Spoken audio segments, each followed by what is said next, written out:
নমস্কার বন্ধুরা, মেঘার সাথে বাঙালিয়ানার আরও একটি নতুন পর্ব দেখার জন্য আপনাদের সবাইকে স্বাগত জানাই। আজ আপনাদের সাথে শেয়ার করছি চাল কুমড়োর সম্পূর্ণ নিরামিষ একটি প্রিপারেশন, চাল কুমড়োর কড়াই পাতুরির রেসিপি। গরম ভাতের সাথে এটা খেতে জাস্ট অনবদ্য লাগে। অবশ্যই রেসিপিটা বাড়িতে ট্রাই করবেন।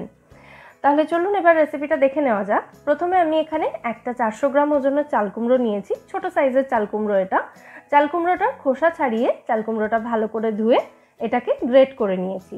গ্রেটারের এই বড় মুখটা দিয়ে চাল কুমড়োটা গ্রেট করেছি। আপনারা চাইলে চাল কুমড়োটা ছোট ছোট টুকরো করে কেটেও নিতে পারেন। চাল কুমড়োটা আমি খুব ভালো করে ধুয়ে তারপর কেটেছি। কাটার পর কিন্তু এটাকে আর ধুইনি। এবার চলে যাচ্ছি মেন রান্নার প্রসেসে। একটা কড়াই ভালো করে গরম করে তার মধ্যে 2-3 টেবিল চামচ মতো সর্ষের তেল দিয়ে দিতে হবে। অবশ্যই রান্নাটা সর্ষের তেলেই করবেন। তেলটা খুব ভালো করে গরম হয়ে যাওয়ার পর এর মধ্যে 10-12টা মতো বিউলির ডালের বড়ি দিয়ে বড়িগুলো ভালো করে ভেজে তুলে নিতে হবে।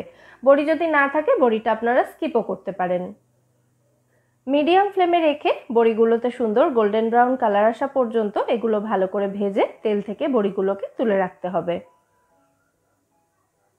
বড়িগুলো ভাজা হয়ে গেছে, এগুলো আমি তুলে নিচ্ছি।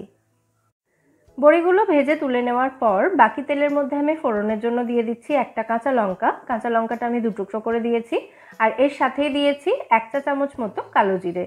10 থেকে 15 সেকেন্ড মতো সময় নিয়ে ফোড়নটাকে একটু ভেজে নিয়ে তারপর এর মধ্যে আমি দিয়ে দিচ্ছি গ্রেট করে রাখা চাল কুমড়োটা। পুরো চাল কুমড়োটাই আমি একসাথে দিয়ে দিয়েছি। গ্যাসের ফ্লেমটা মিডিয়াম টু হাইতে রেখে 2 মিনিট মতো চাল কুমড়োটা একটু ভেজে নেব।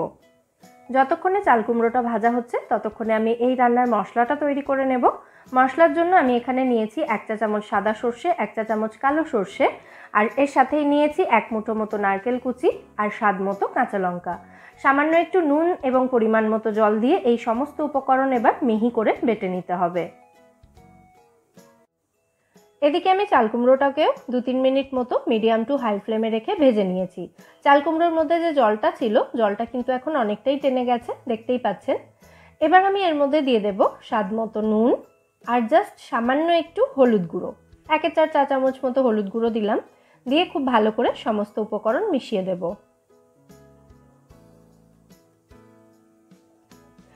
মেশানো হয়ে গেলে গ্যাসের ফ্লেমটা আমি একদম লো করে দিয়েছি।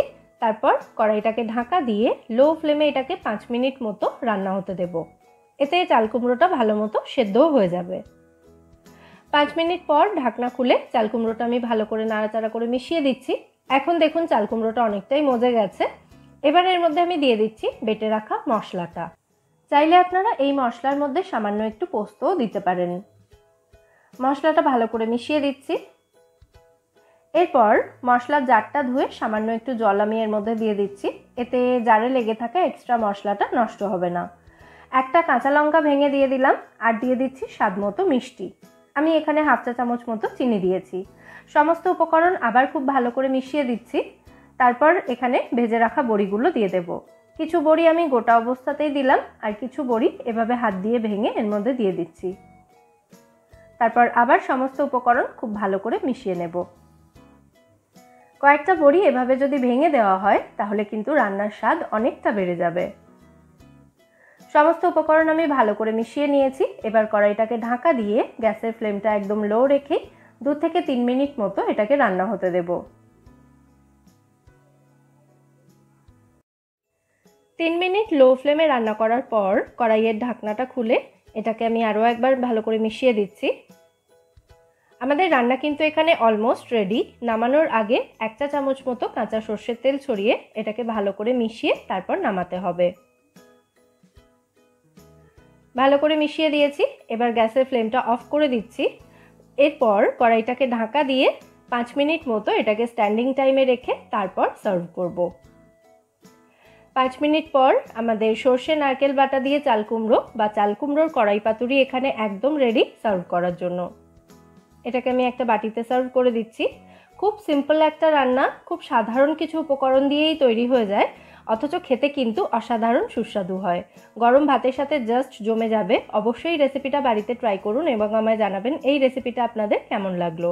রেসিপি ভালো লাগলে ভিডিওটাকে বরাবরের মতো একটা লাইক এবং শেয়ার করে প্লিজ আমার চ্যানেলটা সাবস্ক্রাইব করে নেবেন যদি এখনও না করে থাকেন। ফিরে আসবো নতুন কোনো রেসিপি নিয়ে।